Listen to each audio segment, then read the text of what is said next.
Get all this YouTube stuff out of my face. This guy, Chris Williamson. Okay. This guy and his podcasts are like lit like this. And Diary of a CEO is also lit exactly like this. Mm-hmm. It's a pretty popular sort of lighting format, I think. It's pretty chill. So I wanted to talk about messaging with the Democrats because Are we supposed to fit this into 15 minutes? Yeah, because I want to talk about one particular thing that I caught on accident. Really? In preparing for our first interview that we're going to have soon. So in preparation for this, I accidentally stumbled upon something. So I was watching Pod Save America, Obama staffers and their speechwriters, with him since 2005 as a senator. John Favreau. And then John Lovett, right? So I'm watching and they're going over speeches, Obama's speeches, Hillary's and Biden's. And like, insightful. The dudes who wrote the speeches are going to talk about them. Cool. Perfect. Not a better group of people to listen to. Yes. And so Obama's convention speech for his first term, August 28th, 2008, was the 45th anniversary of MLK's speech.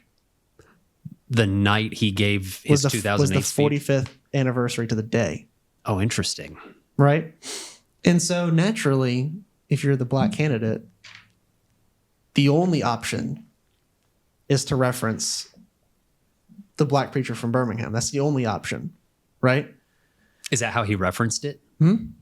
He didn't say MLK, Martin Luther King. He said the black preacher from Birmingham. Yeah, that's because that's how he referenced. He likes to do that. I guess that was a part of probably John Favreau's thing. And it's good because it forces you to be inquisitive about the speaking. So I was like, okay, I see. Smart fella.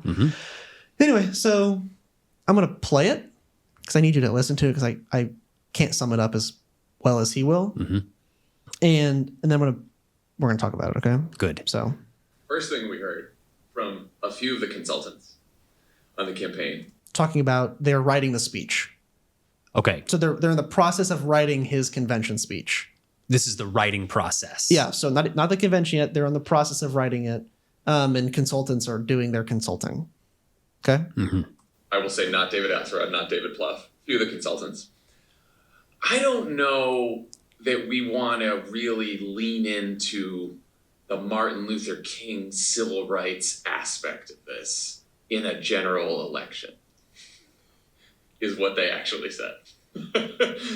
So the advisors and the consultants to Barack Obama told him on the 45th anniversary of his speech in Washington to not talk about Martin Luther King. Okay. Interesting. I think that's insane to not do that.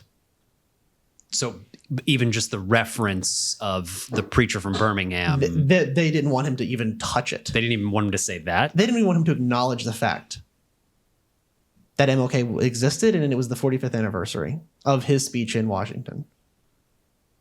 What's the logic behind that? In which MLK was famously speaking about how we could have an equal country. Famously. Preaching that we should all be equal. Do you think it might have had anything to do with trying to avoid some kind of a comparison? Because how do you compare yourself to somebody like MLK? Or no, I don't think it was MLK is so amazing. How do we do it? I think it was just, I think this is the same issue that we're experiencing now in the Democrat Party. Same type of problem.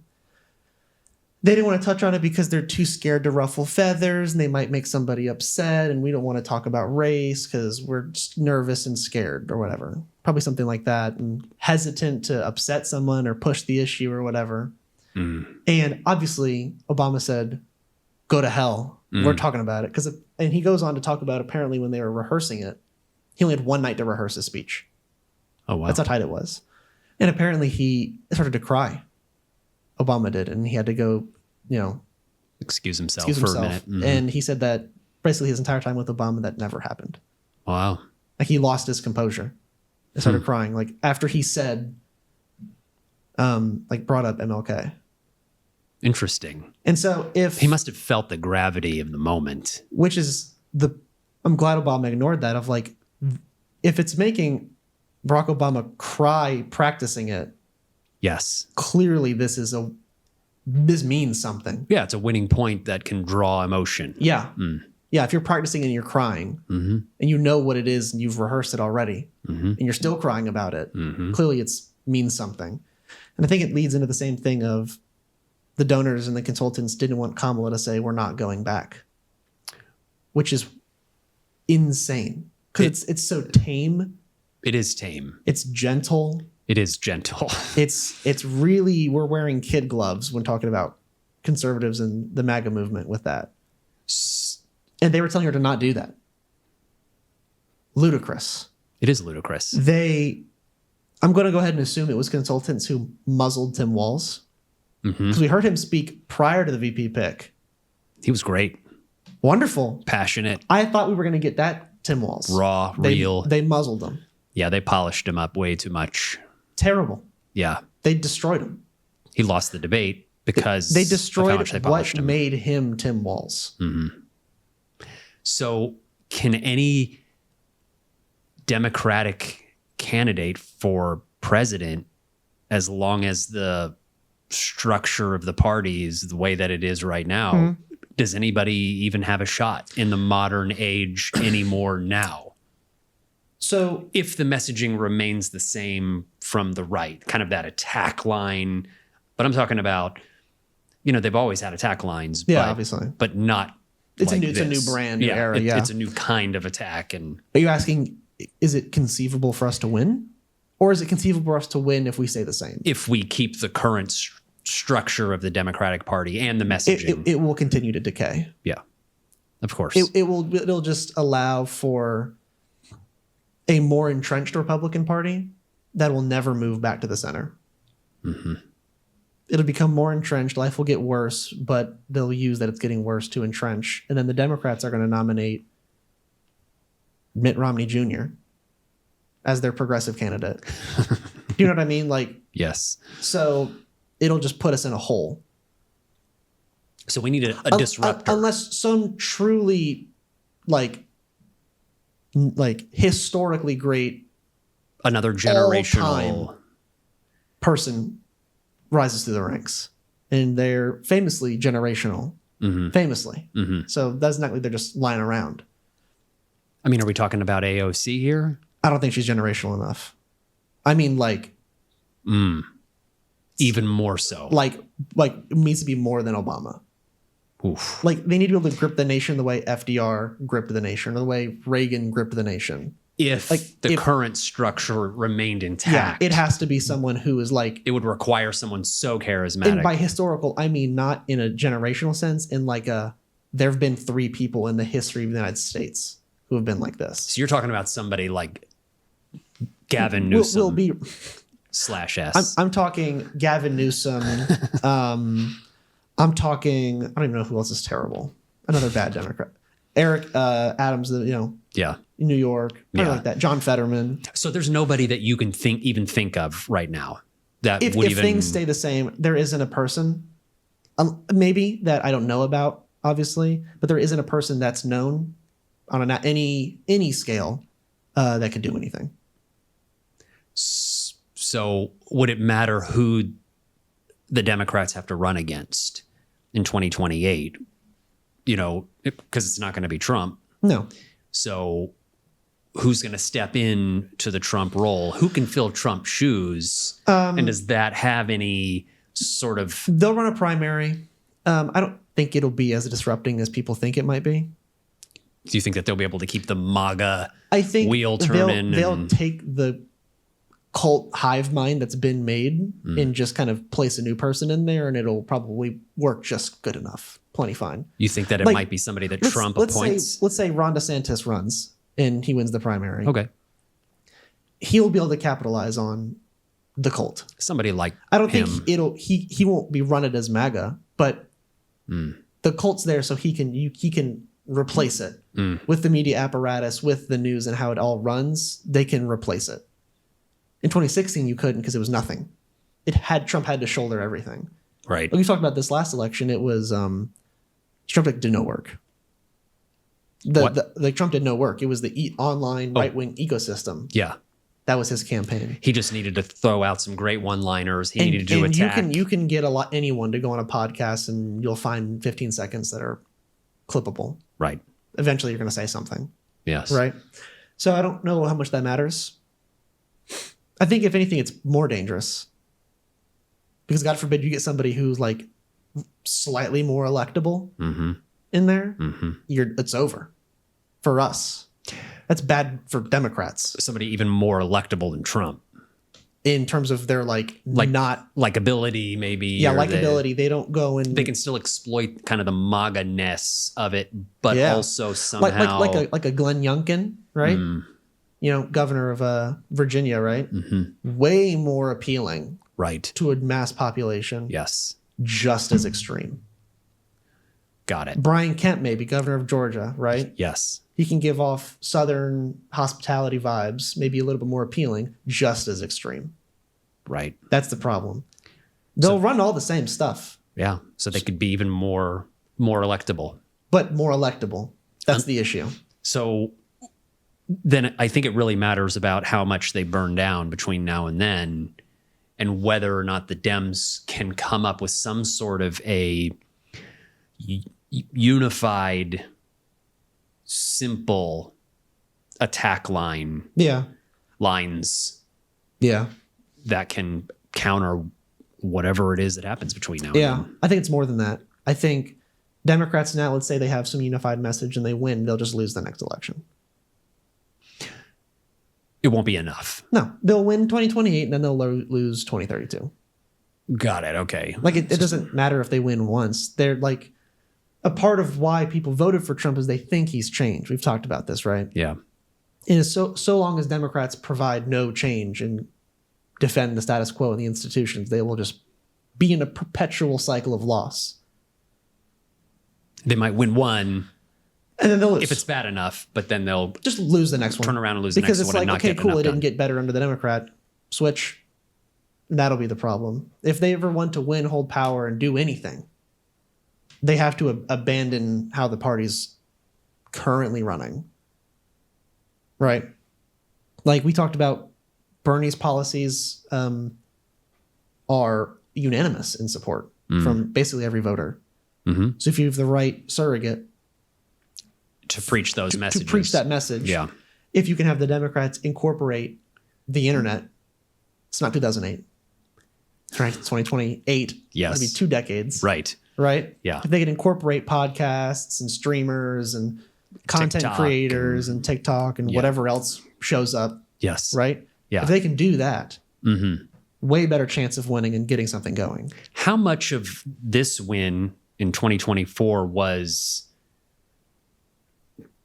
they just wanted to back the man versus it was the messaging that came from the man that permeated through everything else, and then that became the messaging for everybody because Trump said it, we're going after immigration, we're going after, right, you know, like how much of it, you know, eggs and the cost of eggs and inflation, how, you know, like I remember it was gasoline for a while, right? And they like hit that so hard and whatever, but you know, the current thing of course was groceries and immigration were like the two things, economy, but inflation, you know. I'm not sure how much of it is Trump the man and how much of it is Trump's messaging. That's my point of why when they replace, obviously there's a new person, I think it can still run. As long as that person can keep a messaging going. Keep the messaging going. Which I believe they will be able to. There's plenty of narcissists among them. They're competent enough to just spew shit on stage. There's going to be a king narcissist that steps up out of the group. Whoever wins the primary will be the psychopath, right? So I think it's a part of they've deified Trump. Yes. And it's what he says that's what pushes it. Because I think 2016 was the opposite. I think it really was him. Yeah. I think 2016 is really like... He was, you know, the true anti-establishment. He was the guy messing it up and he's saying whatever, I don't know, but he's going to do it. Right. I'm a great businessman. Yeah. This is back in 2016. I'm a great businessman. I'm and going to switched. I think it's more messaging and then the right runs with what he says. Yeah. Yeah. Versus, wow, look at Trump said something. Oh my God. Like we all know he's going to say something. What's he saying? I think is what pushes it now. Okay. So then you're asserting that the Democrats are going to have to tear down the old structure. Yeah. And yeah, you're going to have to expel the old guard almost like in its entirety. You have to expel the old guard. Is there pretty much? Well, but the old guard are the ones in charge. Is the donor class. And the ones in charge in the party. And the ones in charge of the party. So for the most part. Expel themselves? Like I don't. So there has to be an uprising. Yeah. So a la Bernie. A la Bernie. I think if you manage to get a person who they have to be as charismatic as Bernie and as likable, and they cannot feel like a politician. They can be a politician. They just can't feel like one. Got to be authentic. Yep. And as long as they have more energy than Bernie did, they might be able to do it. Yeah. He nearly did it twice, fighting both establishments, the Democrats and the Republicans, and he nearly pulled it off. Fighting basically every former president, every former senator, every former congressperson, every donor, wealthy donor, every consultant, and he nearly did it. It'll be the only way that the working class is ever going to be able to reclaim their money that has been stolen by the elites. Yeah. By the way, those elites, many of them are now in Trump's cabinet. I mean, how many billionaires do you have to put in a cabinet before, like, somebody says, the billionaires are now just running things? Just running things. Elon is threatening if you don't vote everything Trump wants, I'll fund a primary challenger. Crazy. That's crazy. Yeah. I'll just buy a new candidate to replace you. Yeah. If Democrats did that, they would start killing people. Yeah. In the streets. They'd just start shooting people. Yeah, it's true. Right? And so I think a lot of it is Democrats put too much value on legacy. One. Because like Clinton won big, Obama won big. We could do this. Legacy is not nearly as valuable as it might have been before. They are too scared to be abrasive. Pod Save America guys have a huge problem. They're a huge problem with this too. It's drilled into their heads because they're in politics way earlier. For sure. They were talking with Jon Stewart and they were touching on like, oh, the whole campaign environment is don't be clipped. Don't say something that upsets somebody. And they were saying it that's what you're supposed to do. My thought is like, no, that's not what you do. You have to go out there and you have to say it. Like Jon Stewart nailed it on the head because he would like offer Congress people to come on the show, Daily Show, right? And the media people would ask like, well, what should our candidate say? What should the politicians say? He's like, well, I would advise they say what they think. And then I'll say what I think about what they think. And then John says that the media relations person would go, oh, so the strategy is authenticity. And then John goes, no, it's not a strategy. It's just authenticity. It's not pretending to be authentic. Right. It is authentic. That's what it is. There's no strategy. Right? And I think that's perfect. I think that's exactly it. I think you're going to do way better today just being you and probably saying a bunch of stuff to upset people. But if you're being real. Yes. Way more likable and way more coverage. True. You're going to get more attention. More attention. Work with Trump.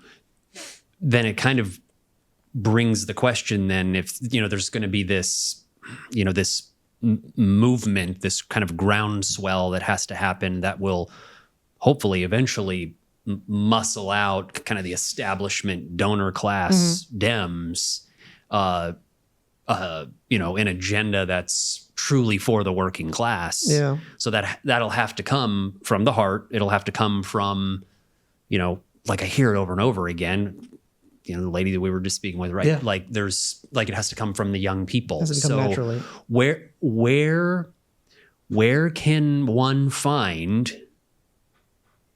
or many young, passionate, authentic, progressive thinking, engaged? Yeah. I think state reps. State rep. I think young state reps. The There's some state reps in Tennessee, 2 black state representatives. Mm-hmm. This is a couple years ago. They got voted in, but the very racist state representatives, like they were trying to get kicked out, or they were something was happening to them, and there was like a couple hundred or 1,000 people protesting in the Capitol. Oh wow! For them, Mm-hmm. and like screaming at the guy, whoever was in charge of the House or whatever, their Congress or whatever, like yelling at him, and then the 2 representatives were like, "We're the representatives of the people, and you can see the people are here for us," or whatever, and it was like powerful, right? And I'm like, that's the kind of energy that you need, right? And I was gonna make another point. I lost it, but I think that's where you have to find it. I think there's state reps. I mean, that's a great point. They're already engaged in politics. A ton of them. Yeah, right. A ton of them, and by nature of being a state rep, they're a lot more in tune with people. Sure. I think you kind of have to be, versus they already understand the political process. They understand. They're in it. They know the process. Mm-hmm. They understand how a campaign works. They understand how being a representative works. Mm-hmm. They're always in touch with their home state. They're in touch with people far more because the furthest they travel is their capital. Yeah. Of their state. Right. Is the furthest they travel. So a few hours at most, at worst. Okay. So more grounded to just by default, the constituency that they represent. Just by default, yeah. Just because obviously it's more local, even though, I mean, they may represent, 100,000 people, or I suppose it depends on the state. It could be, many more than that even for a state rep. I think that's a good location. Good place to start. They can be a lot younger, probably usually. Are there organizations? I mean, I think AOC has one. Whoever got AOC elected is an organization. I don't know if they're around 6 years ago. I don't know. Yeah. But I don't know of anything like there's not famous like that. Yeah. I mean, it's definitely not. Not that I have off the top of my head. Yeah. I mean, I'm not going to say something. Yeah. Right. Like, I feel like there should I don't have be like a Turning Point USA. That's what I'm getting at. Yeah. Who's the counter movement? So there's not really anything. There's a huge gap. I think the messaging that you really have to hit home, I think, unfortunately or fortunately, think about how you want. People believe Biden's term was terrible economically. Like, I'm a good example. Mm-hmm. The GDP and stock market and everything was rising. Nothing got better for me financially. Yes. Absolutely nothing. Right. Well, the idea is this. I thought about that, right? Yeah, okay. Well, go ahead. Finish the point. Nothing got better for me. Right. Yes. Because I don't own anything that would have made me feel it getting better. Right. I don't own stock. Yep. I don't own a business. None of that helped me. It only hurt. So I'm a perfect example of this. It's about to hurt with Trump too. Mm-hmm. So now the door is opening to the Democrats and the Republicans, or mainstream Democrats or institutional Democrats and Republicans aren't going to help you. Got it. Bernie couldn't say that in 2016, really. Biden didn't help you. Trump definitely didn't help you. V2 didn't help you. So now who's going to help you? Bernie couldn't say that in 2016 because Obama did fix the economy. Yeah, well, he rescued us at least. So he couldn't really push that, right? I don't know if he would have, but he couldn't. Yeah. In 2020, COVID, it could have been excused away. Mm-hmm. There's not going to be an excuse now. No, not this time. So I think you still have to rise through the Democrats. It's a 2-party system. If you split in a third party, just give the Republicans the keys. For sure. That's insane. It's just not viable right now. Mm-mm. You have to run as a Democrat. And I think that's a messaging you can use of like the mainstream national leadership bought out by billionaire Democrats. They didn't help you. Mm-hmm. Donald Trump for sure didn't help you. And the cabinet of billionaires that he had didn't help you. They didn't care about you at all. Mm-hmm. I think that's an option to take. You see what I'm saying? I feel like it'll be the option. I think it's a unique setting, whereas like people perceived and felt the economy being bad under Biden. I guess you could say that because regular people like me didn't get any better for, right? Mm-hmm. And then so you can touch on that, which is true. People felt that, and then it's definitely going to get worse under Trump. And I think that opens up a perfect opportunity to be like, Democrats are the better of the two, but we need a new Democrat Party, or we need a new Democrat. The reality, I think, is this also is that in this day and age, especially with just AI replacing jobs and the transfer of wealth and that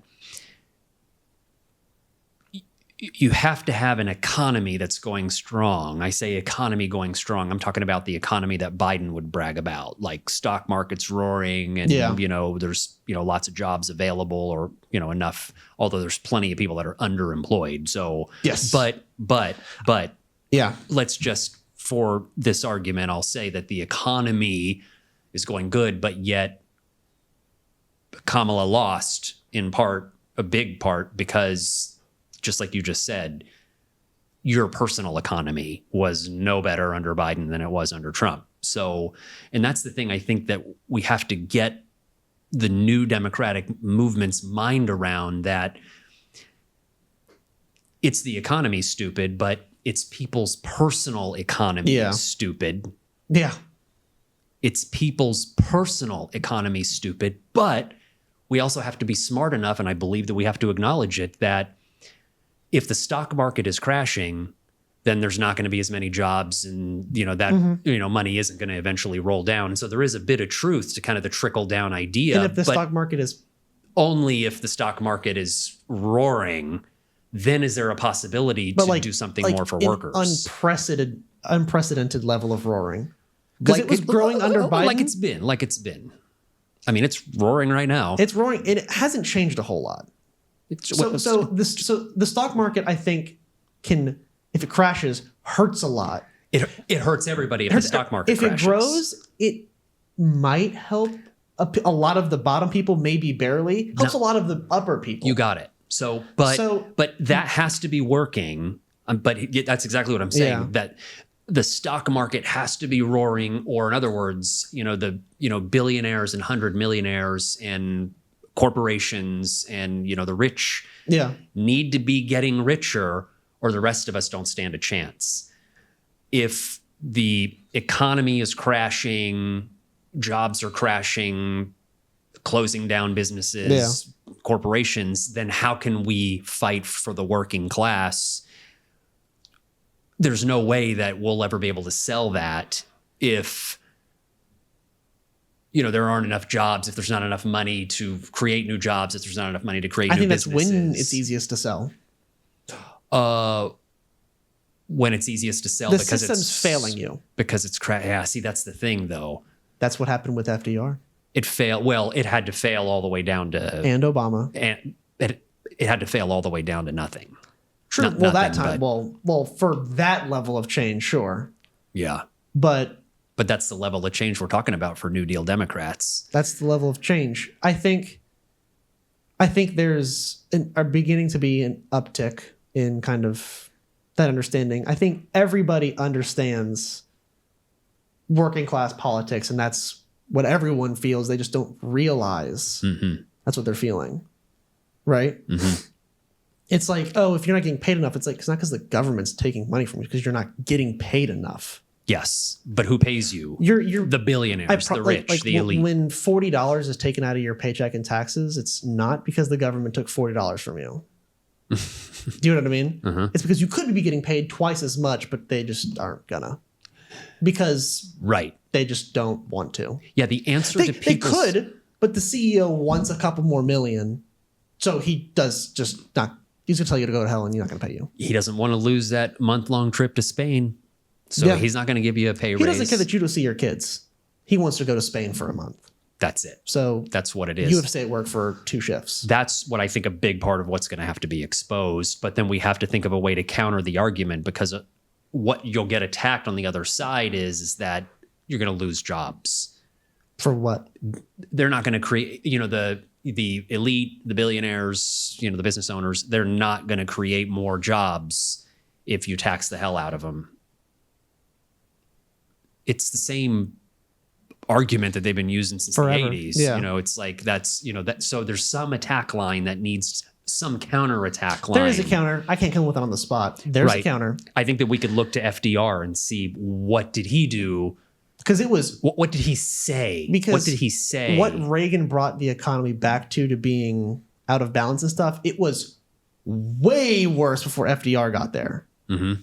Like all the problems that we're suffering from now, it was like there was like 3 rules before FDR. Mm-hmm. It was like you can't shoot your employees in the face or their families. Right. You can't blow up the building with them in there on purpose. Yeah. You can't have a 9-year-old in there, working on an oil rig. That was legal.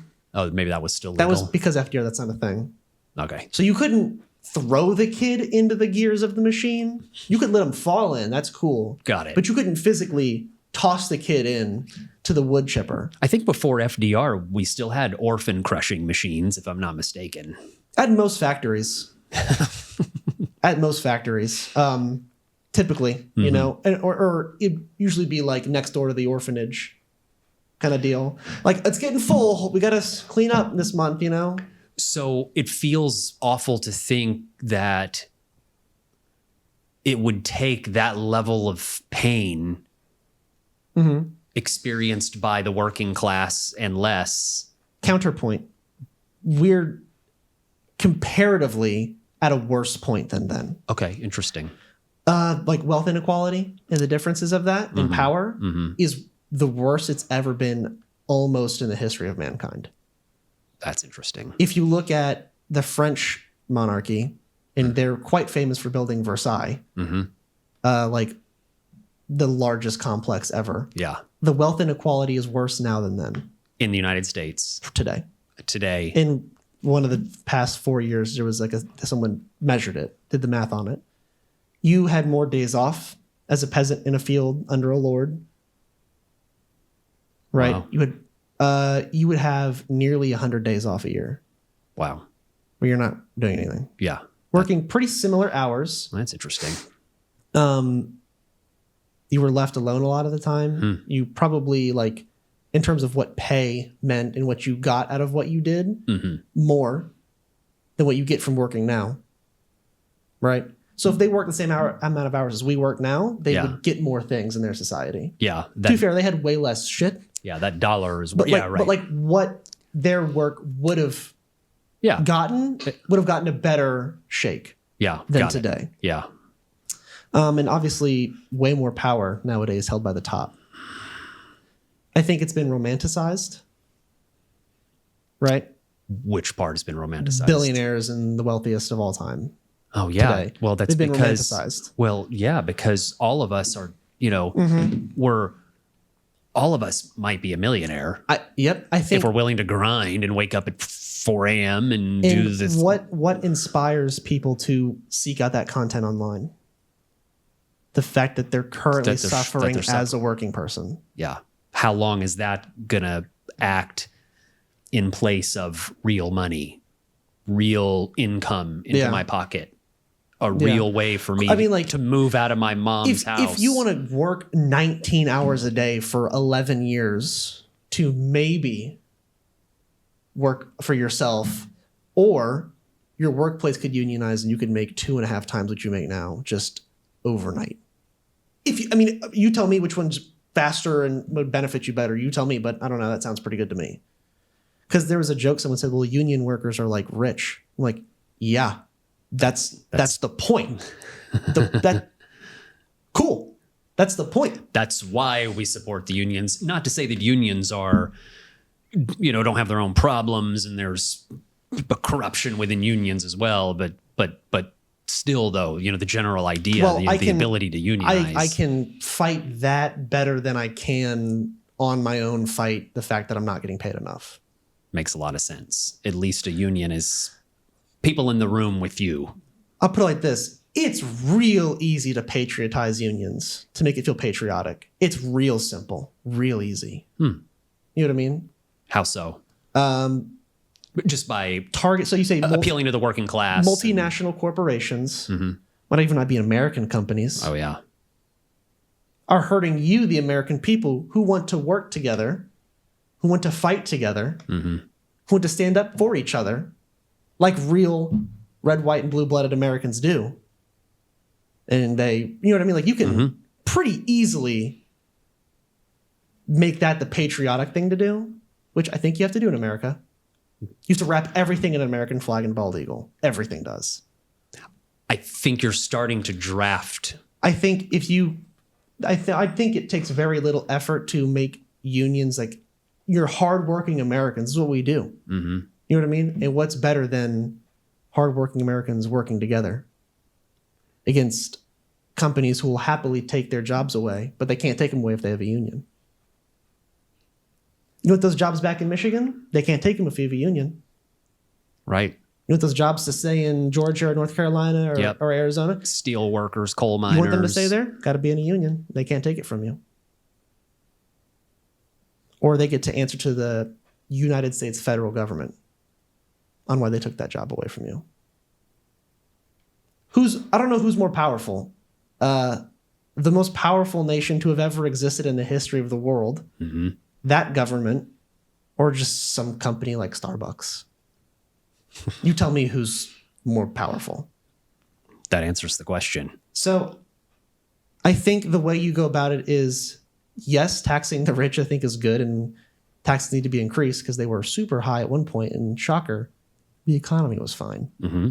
Crazy fact. I don't know if you knew that. At least there was equality. I could have a union job. As the man of the house, I could have a union job that allowed me to have, you can spin it as a family 3-bedroom values. home. I could have a car. You could spin it as family values. You want to take care of your family, take care of your kids, have a house, have a car. Unions, how you did it. That's how we used to do it. That's how the good old days in America, everyone was in a union. Mm-hmm. I want to get back to the good old days. Don't you want to get back to the good old days where you could afford stuff and you could get a car, not be in debt, kids go to school? Union. Right? And I think it's you can push in the same vibe. Like after 9/11, we were all kind of fighting together. Mm-hmm. Union, it was literally that. Actually, union, we're in a union, we were working together, right? Almost like a united front. You could say. You could say. It's almost like I thought about this when I named the show. It's almost like I had a plan. But I think if Democrats lean into union talk, not tax the rich talk, way harder to fight union than tax the rich. Okay, I think you may be on to an idea of... Like it's very easy to demonize, they're going to raise taxes, their government's going to take money from you. Easy to demon, even if it's not true like Republicans always do. Yeah. You can demonize it quickly. Right? So even if you're explicit about blaming the billionaires and the corporations. Isn't that what Bernie did? And it didn't work as well on him. Yeah. Because he was very explicit, but they did demonize it.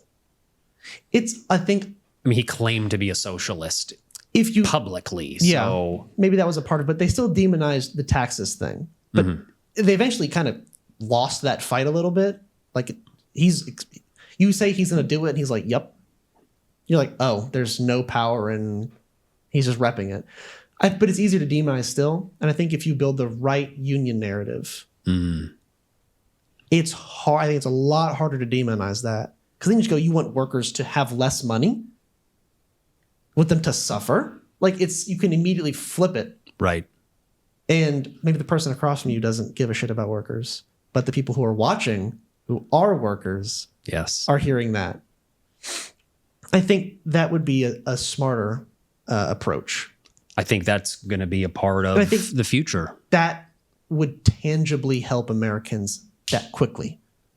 Yes. If a president comes in immediate relief, and their entire presidency is built on we're bringing back unions, they're going to get reelected because it doesn't take 4 years to feel a union effect. Mm-hmm. It takes as long as for one to form. Right. And then for them to get the company to come to the table and agree to a contract, and then the next day it's different. It's not as much of a slow. You can ignore Congress. You can go to your boss. Yeah, you don't need the government to be. I don't need to be your involved. babysitter. Yeah, you're smart enough. Yeah, you go tell them how much you deserve to be paid. I mean, that's almost like advocacy for less of a role of government. Yeah, in a capitalist mechanism. Almost robbing any messaging or narrative the right could possibly have. Right, you're pulling the rug right from underneath them. Government less intervention, you're right. I want you to go tell your boss how much you deserve to be paid. I don't want to have to tell him. I want your group, your union, to be able to go talk to your boss. Every person in your job to go together and you tell them how much you're paid. I don't want to have to argue through Congress and get a minimum wage law. Go tell him how much you want.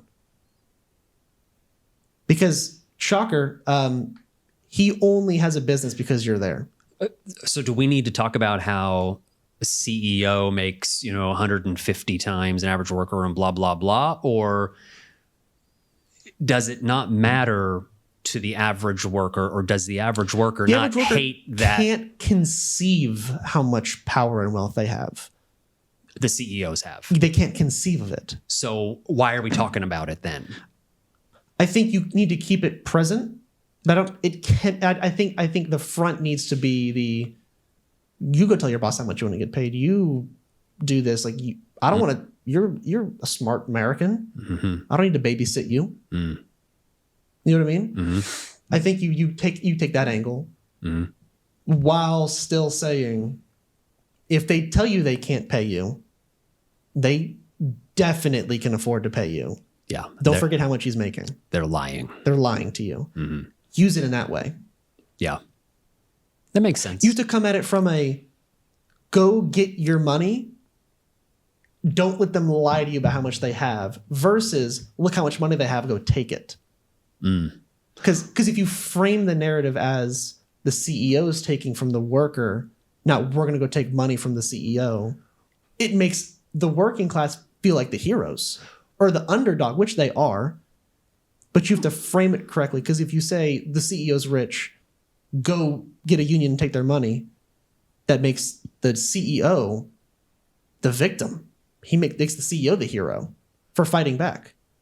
Okay. Narrative speaking. So what if American labor then becomes so expensive that corporations feel the need to produce goods overseas? So, like, I heard this thing, it's crazy to think, like, if I find a spring water on my land, this is a true story. This happened to a person that I know. Oh shit. Okay. It was less expensive to extract the water. It's crazy. It's crazy. And it may not be true anymore. This maybe was a decade ago or something, but less expensive to extract the water out of the ground, ship the water overseas to have it bottled, and then shipped back to the United States rather than doing all that work and labor right there on site. So what happens if a car, because everybody got a 2.5 times pay increase, now to build the car in the United States becomes so expensive that I'll take the one that's made in Malaysia because the workers there work for so much less. How do we deal with the problem of American labor being so expensive that it prices out? I don't know. I mean, is there even a way to? I don't even know. I mean, that's a question for an economist, maybe. Yeah, I don't even know. For an economist, from what I know, is, you'll get paid more in a union. You'll get paid more. But what if the company decides to close up shop because we can't afford? So, I'm glad you bring that up. I have a wonderful solution. You're going to love it. Okay. It's called a union contract. Union contract. Okay. The UAW has many of these. Okay. If they close a plant down, that's a big no-no. Okay, so they close a plant down, then that means all the other plants. Well, so it paralyzes all the production. You instantly go into violation of the contract, which is a crime. Got it. So you paralyze all the production. And then instantly the whole union goes on strike. Yeah. Okay. And you can't not have stuff in the United States because it's the United States. I know, but what's the downstream effect from workers making so much more money, I guess, is the question, because, the rich are going to want to stay as rich as they are. And so they'll just, get their accounts and they'll look at their numbers and they'll speak to the lawyers and they'll say, well, you know what? It'd be less expensive if we close up all the plants. Well, let me tell you something that you might enjoy. So there's a man called Sean Fain. You might know him as the president of the United Auto Workers of America, the UAW. Okay. Brilliant fella. Yes. Love the guy. Pretty smart guy, pretty creative. So I'm going to let you in a little secret that's not being reported in the news because it's union talk. So they won't talk about it. But he's actively been working on this for 2 years. Okay. He's been in contact with every other auto union in the country, about 10 unions. Oh, wow. Including the Teamsters, which is the biggest union in America. It's around 10 million workers. And he's planning on all of their union contracts ending in 2028. So 10 million union workers will contracts end in 2028. Okay. So the unions have to negotiate. Renegotiate at that time. Naturally, what is the company going to do? Push back. Of course. What do the 10 million workers do? Hopefully push back harder. Go on strike. If they don't. He's actively planning a general strike. Oh, an all 10 million united At union. once. As soon as the clock hits midnight, 10 million American workers walk out on strike. Wow. Let me just inform you what that might do to the country. Well, The entire economy instantly grinds to a halt. yeah. Because it's not only union worker or auto workers, it's power plant workers, phone line workers. Oh, yeah. That's infrastructure. The country stops. Yeah. Trucking. Yeah, all of it. He has all of it lined up Oh, yeah. Well, that's. for this purpose. That's the only way you change anything. Yeah. Because you're asking, how do we not get the companies to do this or that? Yep. How do we get them to listen? Yeah. There's only one way you can do it. Yeah. I would love to not have to stop everything. You have to strike with a massive hammer. I would love for that to be the case where we can just live in a perfect world and it's all happy, right? Except But when there's you too many spend- narcissists when you in spend- control. 40 years since Reagan, gutting the working class and just beating them for 40 years, that's okay. God forbid the workers go on strike and fight for themselves. They're anti-American and they hate everyone. He's planning for a general strike in a presidential election year at the end of Trump's term. So the goal with that strike being instantly all of those companies have to do whatever they say. There's almost no, if it's that big, there's almost nothing they can do. If it's one plant, they can hold out, whatever. Sure. If it's your entire U.S. workforce, there's almost nothing you can do. Yeah. Right? Almost nothing. That group of. And if a whole bunch of different states all of a sudden are like kneecapped, they're going to, all of their Congress people are now, all of those seats are forfeit, nearly. Right? That certainly would. So now you're going to have like well over 100 Congress people and like 15 senators demanding something happen, or they're all going to lose their seat. Probably no matter. It doesn't matter what side of the aisle. I was going to say, no matter Because Republican or Democrat. At their core, they care about power. So the instant you take away all of their power, they're going to do whatever those workers want. They have to, or they'll all get voted out. So either you're going to next time, what you're going to do is you're going to pass pro-union, pro-labor laws. Okay. Right. Or you're gone. Got it. You either have to support it. You decide what you want to do. We have the power to go on strike. That will force that issue. That is what you kind of have to do.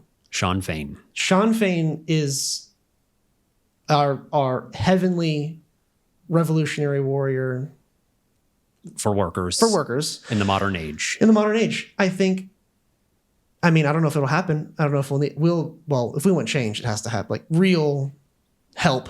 Yep. Something like that has to happen. Yep. Whether he'll pull it off, I don't know. But he's trying his ass off to make it happen. This is going to be an exciting few years. So the goal being all of a sudden pro-union laws get passed. Then instead of 10 million that can threaten to go on strike, there's now 25 million. And that would cripple the global economy if 25 million went on strike. Because then every U.S. company like immediately is like, oh, we have no money. Yeah, they We're wouldn't. just done work. The I mean, US, if they're not able to produce. Yeah, if all U.S. companies instantly go, oh, actually, we just don't have anything anymore. then the rest of the world will feel it. If all of this kind of thing happens in the context of a Trump administration who's not going to be pro-worker. If that happens in the term of a Trump administration, whoever gets the backing of the union instantly becomes FDR 2.0. Right? Yeah. That's the dream outcome. Because then if you get everybody in a union, then everyone's getting paid better. Right. And then it's harder to fight that, because then the moment you go against the unions, you're going to want them to go on strike. Yeah. You're going to pass anti-union laws. So we wouldn't have to tax the rich. We would just have to make the rich pay their workers better. Yeah. I think if you could just get them to pay the workers better. And then another fun fact, watch how this trickle up economics. You like that? Okay. Anti-Reagan, right? Mm-hmm. So let's say you're in Congress and there's a bill up for like better access to healthcare or whatever. You know what I mean? Yeah. You have to now contend with the fact that A, your people are organized and centralized in your district. Mm-hmm. And if you start to vote for things that they don't like, you're gone. So now you're like on a new level held accountable. Right. Right? So it scares them into, well, I want to stay in office. You know what I mean? Mm-hmm. If anyone near me pushes back at all, I'm done. Have to pass the law that they want. I love this. That's beneficial. So it doesn't even like we have to do it. It just like either like if you take at it from a union standpoint, if you use that approach, Mm-hmm. not a government top down, but a worker bottom up, Yep. the rich have to do what the workers say, or do they all have nothing? So they can decide. Right. Either you will, Because that'll crash the economy. That'll crash the stock market. That'll crash infrastructure. They'll just end companies. Just, Ford's not cool. No more Ford until you decide. So that's a little preview of what that could utopian vision, right? Is why union has to be a part of the approach. Yeah, a big part of A big part of the approach. That's what made the New Deal so strong. Because he made it unions like legally recognized and protected. I guess I'm just wondering if a New Deal style approach, and this is a question, this is almost a rhetorical question because I don't think anybody can know the answer to this right now. I feel like a New Deal style approach, as America was really revving up industrially speaking, like growing and expanding and, right, as opposed to, I feel like there's a contraction now at this point with AI and robotics that I wonder if a stronger union push coinciding with a technological advancement on, in multiple areas that could replace workers, if that would only motivate corporations to put way bigger investments in fine. You know what? We don't need any auto workers because Elon's robots are building all our cars for us right here in America for free, and they don't even have to have a piss break. So like, I wonder what will happen is all I'm saying. Yeah. It's just a rhetorical question. I'm not really looking for an answer because there's no way to know, but it's like there's going to be this crossroads of... I think it's either it gets stopped before it gets bad. What gets stopped? AI and robotics and stuff. Either it's handled correctly, i.e. if millions of people are displaced, the government instantly comes in and helps them, i.e. like sustains them entirely. You'd have to, like UBI Is or it an option? something. You have to sustain them entirely. Something. So either the government does that, which they're not. I just don't have any faith that'll happen. Well, not in a Trump administration. Not in a current how the politics takes place situation. Okay. Trump being a terrible version of it, but I would argue a lot of people wouldn't Right. go far enough. Okay. Go far enough, right? Or the workers unionize and they're like, yeah, if you bring any AI in here, Oh, got it. goodbye. Got it. If you bring literally anything here to replace us, we're gone. Got it. So that can be a part of the Barrier. The barrier is that okay. Or that doesn't happen and the government doesn't do enough. Now there's just millions of unemployed people in the country. That is really bad. Yeah, that'll end up being a nightmare. Yeah, that's how you get. I mean, that starts to get into the depression. That's how you get ish. That's my point. So arguably, the stock market could still be roaring. My point is, it would be Great Depression, but the numbers wouldn't say the same thing. But without the stock market crash. But the numbers wouldn't share the same opinion. So that would just be another way for the wealthy to extract money out of the working now class. You have millions of people unemployed and angry, which is infinitely worse. An angry populace. For them. Yeah. Because if they'll eat the rich. Thrown in giant fryers. If one dude or one person can capitalize on that anger and that potential future, that's a nightmare for those companies. That's how you get like 433 Congress people to all be voting against that stuff. How do you feel about trying to bring an economist on? I don't know an economist. And ask. It'd be fun. I don't know. We go to the university and just ask if somebody wants to come and have a chat with us. Also, I would like to argue with the economist that two things. The stock market's not real. Okay. It's just a game. It's just fake. It's like, yeah. It's not real. I mean, like, the one I like to point is like Tesla like routinely doesn't produce the best or the most cars. Oh yeah. But by some miracle, they're the highest like wealth or whatever, like they actually estimation of all companies. They were a time. I don't know anymore. No. I think with this recent bump that happened once Trump was elected, the stock again. Went up. Yeah. And so I think the value of Tesla as a company, is worth as much as the rest of the entire US auto market put together. That's why I would argue it's not real because not that many Teslas. Right, it's not real. B, routinely they're recalled. They're like when they're out there, greatest car ever made. Yeah, for sure. So it's not real. No. It's just dudes going, I think this is valuable. It's just gambling. Here's $150 million. Yeah, it's just the so rich it's not gambling. Real. It's the rich gambling with each other. And the economy is, I think, complicated for the sake of complication. There's a hot take. It keeps it complicated so the rest of us don't understand. understand For the sake it. of complication. Yeah. I think I've heard a lot of jokes of like, I went and majored in economics and two outcomes happen. This is like a routine joke I see among economics majors. Either they're like very radically pushed left. Because like, I see all the problems because economics, here's how you fix it. And they're like thrown left. Right? Yeah.